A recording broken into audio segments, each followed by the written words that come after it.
Oke guys, sebelum kita mulai ada baiknya dibantu like video ini, dan bagi yang baru bergabung silahkan tekan dulu tombol subscribe dan aktifkan loncengnya.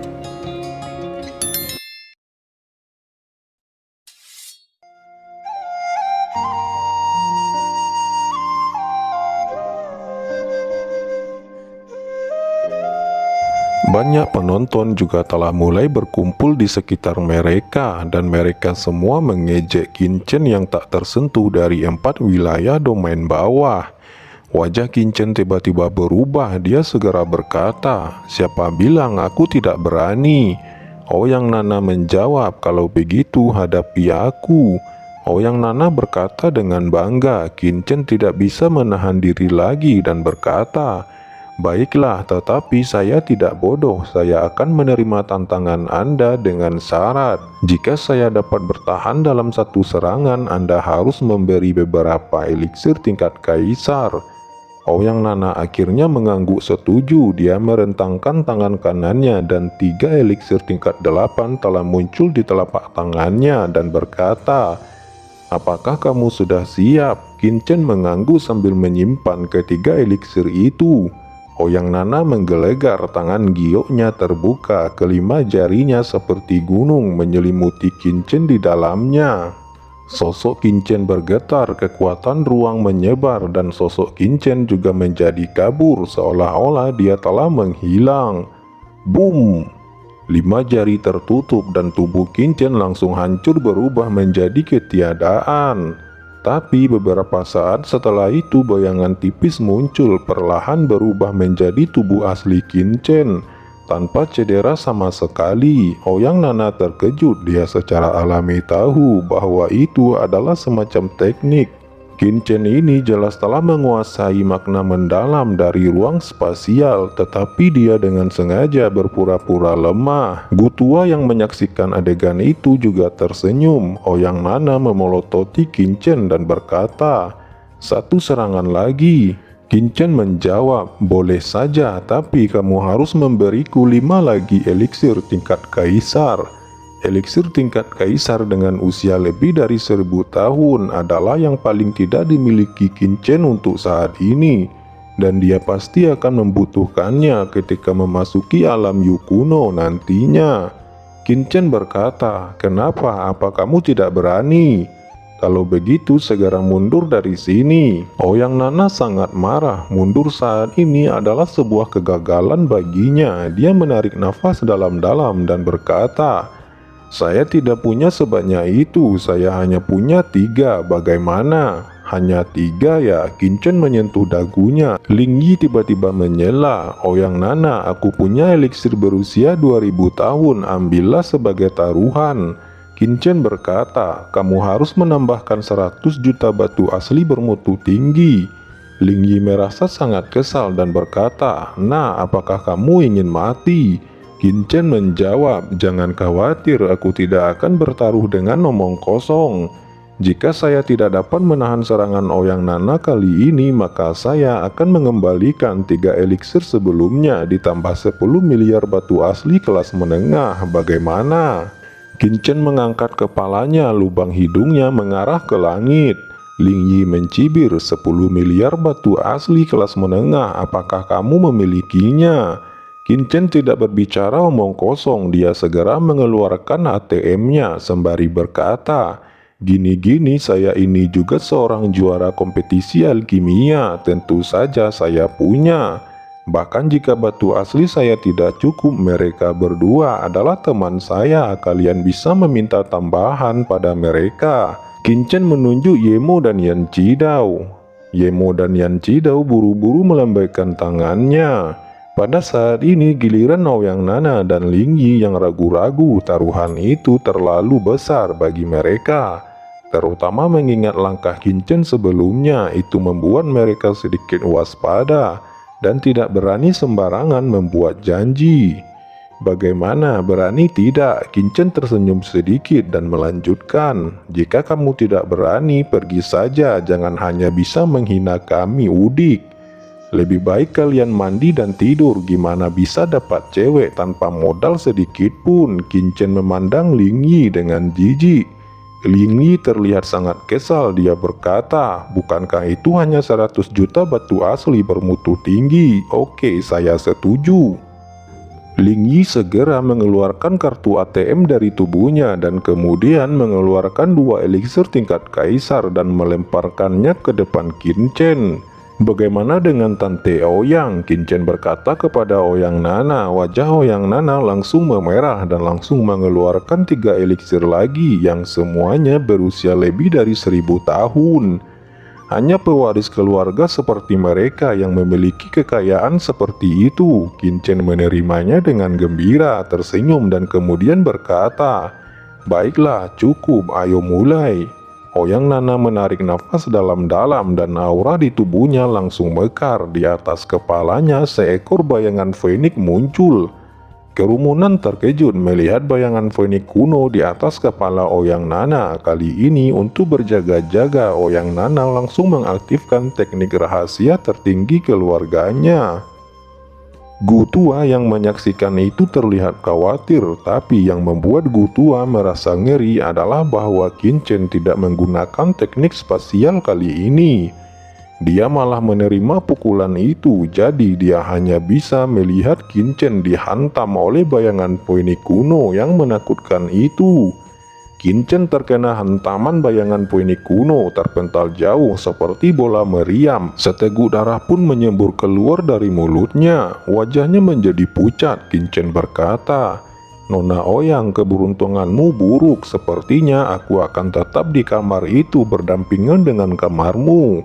Qin Chen menyeringai, menyeka darah dari sudut mulutnya. Tubuhnya memancarkan kilau emas, ada aura yang tak bisa dijelaskan. Pada saat kritis, ia sepenuhnya telah memobilisasi ekaristi abadi. Faktanya, bahkan seteguk darah yang dimuntahkan Qin Chen sebelumnya sengaja dipaksakan keluar olehnya. Ouyang Nana tidak bisa berkata-kata lagi dan sekelompok orang lainnya masih membuka mulut mereka, terlihat masih shock menyaksikan ini. Bagus, bagus. Ouyang Nana hanya mengucapkan kata itu lalu dia melanjutkan. Wah, aku tidak bisa mengatur di mana kamu ingin tinggal, tapi jangan sampai aku melihatmu lagi di masa depan.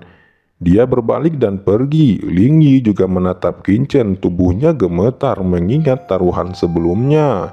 Bahkan jika keluarganya memiliki akar yang dalam, itu bukanlah jumlah yang kecil.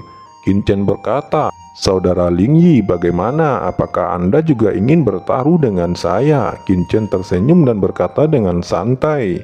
Ling Yi meraung marah, bahkan Ouyang Nana tidak bisa melukai Qin Chen ini dengan satu gerakan.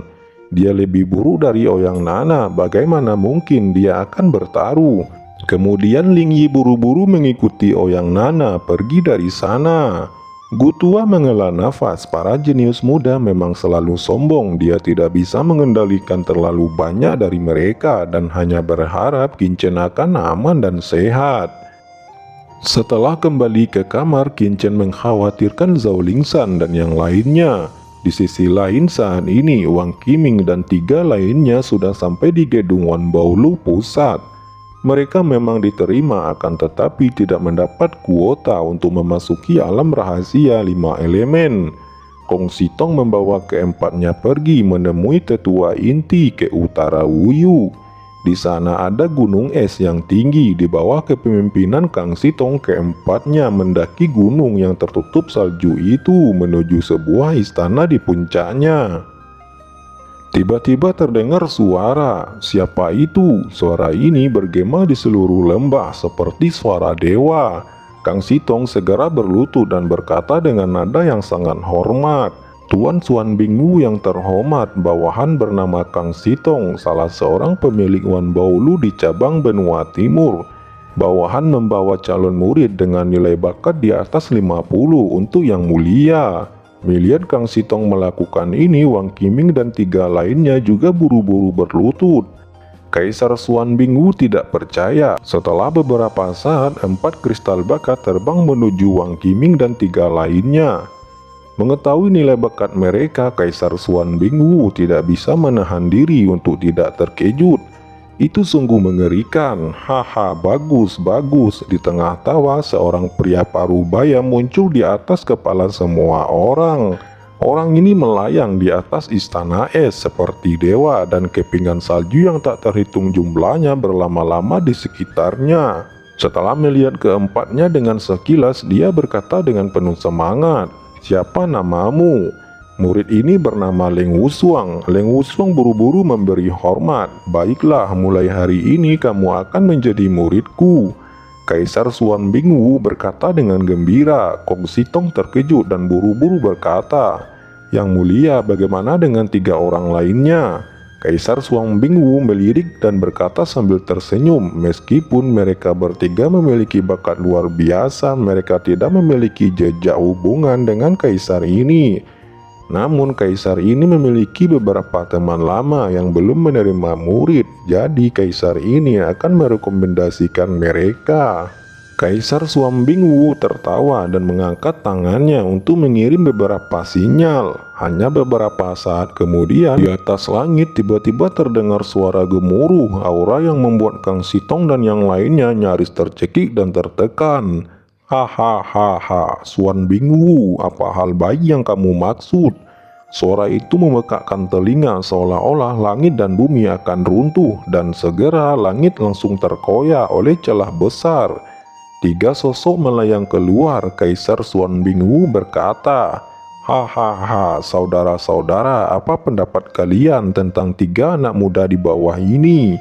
Ketiga orang ini adalah kaisar bela diri tingkat 9. Ketika salah satu dari mereka menyapu Wang Qiming, ekspresinya tiba-tiba menjadi terkejut. Dia bergumam, "Ini adalah tubuh Dewa Pedang." Ternyata itu adalah tubuh Dewa Pedang. Kaisar Pedang terkejut dan tidak bisa menahan tawa. "Hahaha, saya tidak berpikir bahwa akan benar-benar ada tubuh Dewa Pedang di dunia ini. Luar biasa, luar biasa. Xuan Bing, Anda telah menemukan murid yang mantap untuk saya kali ini." Sosoknya bergetar mendatangi Wang Qiming dan dia berkata dengan penuh semangat, "Nak, maukah kamu menjadi muridku?" Wang Qiming dengan hormat membungkuk dan kemudian berkata, "Murid ini bersedia." Di sisi lain, Kaisar Baju juga menyukai Di Tianyi. Adapun Kaisar Hong Luan tatapannya jatuh pada Qing Ying. "Haha, jangan berdiri di sini, lebih baik masuk ke istana dan duduk santai mengobrol di dalam."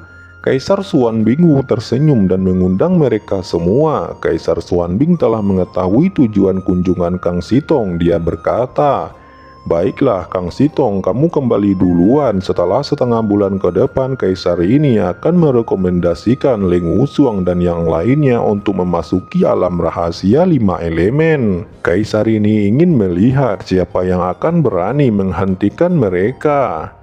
Di sisi lain, kelompok Zhao Lingshan di kamp pelatihan jenius Dange tidak mengalami masalah sedikit pun. Qin Chen yang telah menerima berita itu dapat menghela nafas lega. Kemudian dia kembali ke retretnya.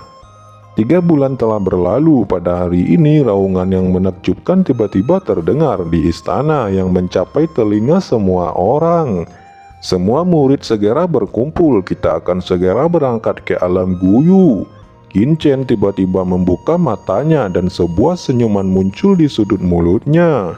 Saat ini mereka semua telah berkumpul di alun-alun, termasuk Qin Chen, Ye Mo, dan Yan Qidao. Semuanya segera naik ke kapal perang, ucap Gu Tua yang sudah muncul di sebelah mereka bertiga dan mengingatkan mereka. Trio Qin Chen secara acak telah menemukan tempat duduk. Qin Chen bersandar di sandaran kursi, memejamkan mata untuk mengistirahatkan pikirannya.